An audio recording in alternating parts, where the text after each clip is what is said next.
بسم اللہ الرحمن الرحیم۔ بے نمازی کی نحوست۔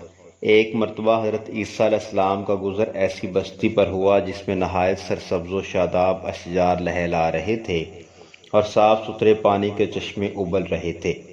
بستی والوں نے حضرت عیسیٰ علیہ السلام کی انتہائی عظمت و تعظیم کی اور حضرت عیسیٰ علیہ السلام کو اس بستی کے رہنے والوں کے حسن عبادت سے تعجب ہوا۔ اس کے 3 سال بعد پھر حضرت عیسیٰ علیہ السلام کا گزر اسی بستی پر ہوا تو کیا دیکھتے ہیں کہ اس کے تمام درخت سوکھے کھڑے ہیں، پانی کے چشمے بھی خشک ہو گئے ہیں، بستی کے تمام مکانات چھتوں کے بل گر پڑے ہیں۔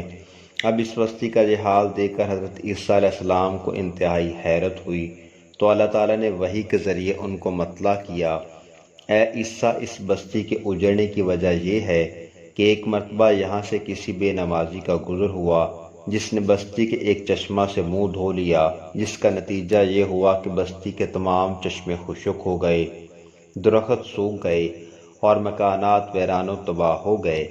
اے عیسیٰ، جب نماز کا چھوڑ دینا دین کے ڈھہ جانے کا سبب ہو تو پھر دنیا کی ویرانی کا سبب کیوں نہ ہوگا؟ استغفر اللہ۔ اس ویڈیو میں ہم نے یہ دیکھا کہ نماز کا چھوڑ دینا ایک ہستی بستی کے اجڑ جانے کا سبب بن جاتا ہے۔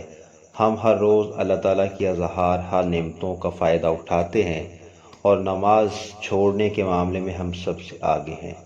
حضرت محمد صلی اللہ علیہ وآلہ وسلم نے اپنی زندگی کے آخری لمحات میں بھی ہم کو نماز کی تلقین کی اور نماز کے بارے میں تلقین کرتے ہوئے فرماتے کہ نماز میری آنکھوں کی ٹھنڈک ہے، نماز کو ترک مت کرنا۔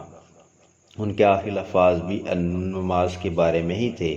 جب حضرت محمد صلی اللہ علیہ وآلہ وسلم کا موت کا وقت قریب تھا تو انہوں نے تب بھی نماز ترک نہیں کی، اور نماز کسی بھی حالت میں معاف نہیں ہے۔ خود بھی نماز کی پابندی کیجیے، دوسروں کو بھی اس کی تلقین کیجیے۔ اللہ تعالی ہم سب کو 5 وقت کی نماز ادا کرنے کی توفیق عطا فرمائے۔